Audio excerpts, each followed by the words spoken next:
আল্লাহু আকবার, আল্লাহু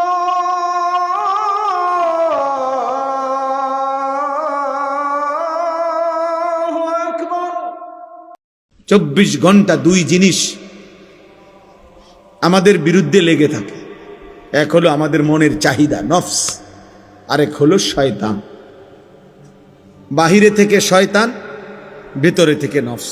এই দুই শত্রু আল্লাহ আমাদের বিরুদ্ধে লাগায় রাখছে। আর বলছেন এই দুই শত্রুকে পরাজিত করে তোমাকে বিজয়ী হইতে হবে, এরপরে জান্নাত। জান্নাত এটা মামুলি না। জান্নাত দুইটা রুম আর একটা বারান্দা না। জান্নাত শুধু এক তরকারি আর ডাইল আর আলুর ভর্তা দিয়ে ভাত খাওন না। জান্নাত শুধু 2-4 আইটেমের ফল ফলাদির নাম না। জান্নাত অনেক। ইজা রাআইতা সাম্মা রাআইতা নাঈমান ওয়া মুলকান কাবীরা। আল্লাহ বলেন আমার বান্দা যখন জান্নাত দেখবে কেবল দেখতেই থাকবে, বারবার চোখ ফিরাইয়া ফিরাইয়া দেখবে। দেখতে দেখতে সে বুঝবে তাকে আল্লাহ তাআলা নিয়ামতে ভরা এক বিশাল সাম্রাজ্য দান করেছে। মুলকান কাবীরা, বিশাল সাম্রাজ্য।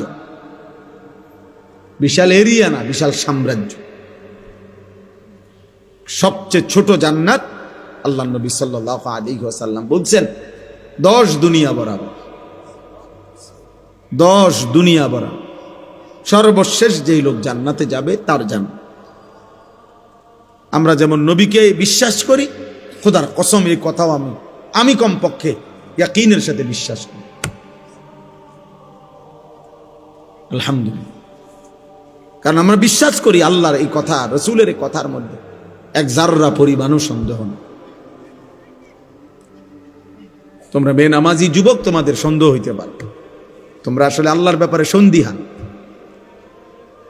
এই জন্য সেজদা দাও না। তোমাদের কলিজায় এটা আছে হয়তো যে আল্লাহ বলতে কিছু নাই, অবশ্যই। এই জন্য ও সন্দিহান, মূলত ও আখিরাতের ব্যাপারে সন্দিহান, ও নবীজির এই কথাগুলোর ব্যাপারে তার সন্দেহ আছে। এই জন্য সে স্বাভাবিকভাবে হাসি খুশি মুডে ঠান্ডা মাথায় নামাজও পড়ে না, সেজদাও দেয় না, অনবরত গুনাহ করছে। আস্তাগফিরুল্লাহ। না এটা তো কমপক্ষে একটা যুদ্ধ করতো। গুনাহ আমার নাই, আমি বলি নাই, আমি কোনো বেহেশতের থেকে আইছি না, এখন আসছি ক্যান্টনমেন্ট থেকে। বুঝেন নাই কথা? আমি কোনো বেহেশতের থেকে আইছি না।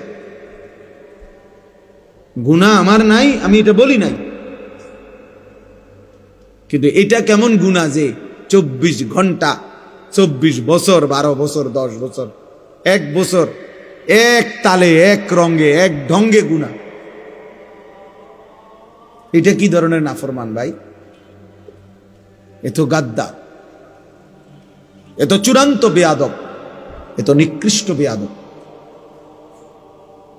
এত হাইওয়ান, এত চতুষ্পদ জন্তু, যে গুনাহকে স্বাভাবিক বানায় নিছে। মিথ্যা বলে প্রতিদিন, চুরি করে প্রতিদিন, নারী দেখে প্রতিদিন, জিনা ব্যভিচারের দৃশ্য দেখে প্রতিদিন, সুদ খায় প্রতিদিন, ওজনে কম দেয় প্রতিদিন, কাস্টমারকে ঠকায় প্রতিদিন, হালাল হারামের কোনো পার্থক্য নাই প্রতিদিন, বিড়ি সিগারেট খায় প্রতিদিন, নাচ গান টেলিভিশন নর্তকী দেখে প্রতিদিন, কথায় কথায় গালি দেয় প্রতিদিন, ফজরের নামাজ পড়ে না প্রতিদিন। এই কি সাধারণ পাপী মনে করছেন? তো সীমালঙ্ঘনকারী,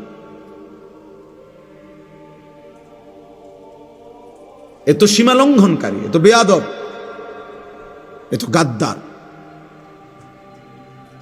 এজন্য হাদিসে আছে আল্লাহ নবী সাল্লাল্লাহু আলাইহি ওয়াসাল্লাম বলছেন কুল্লু উম্মতি মুআফান ইল্লাল মুজাহিরিন। আমার উম্মতের সমস্ত পাপীর গুনাহ তওবা করলে আল্লাহ মাফ করে দিবে, কিন্তু গুনাহকে যে প্রকাশ্যে করে বেড়ায়, গুনাহকে যে স্বাভাবিকভাবে করে বেড়ায়, গুনাহকে যে ধারাবাহিক করে বেড়ায়, সবার সামনে হাসতেছে, গালি দিতেছে, হাসতেছে, টেলিভিশন দেখতেছে, হাসতেছে, বিড়ি সিগারেট খাইতেছে, লেনদেন করতেছে, মানে গুনাহকে একদম প্রকাশ্য খুললাম খোলা, অর্থাৎ একেবারে দিবালোকের মতো স্বাভাবিকভাবে লজ্জা, সংকোচ, একটু বিব্রত, একটু লজ্জিত, কোনো অনুভূতিও নাই। আল্লাহর নবী বলছে এমন নাফরমান উম্মতকে আল্লাহ মাফ করবেন। হাদিস, এটা হাদিস।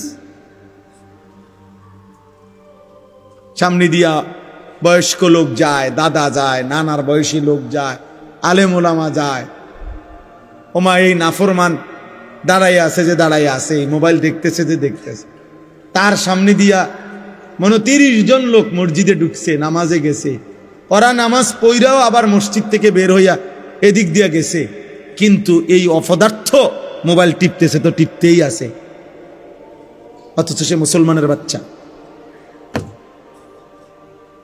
এ তো গাদ্দার না?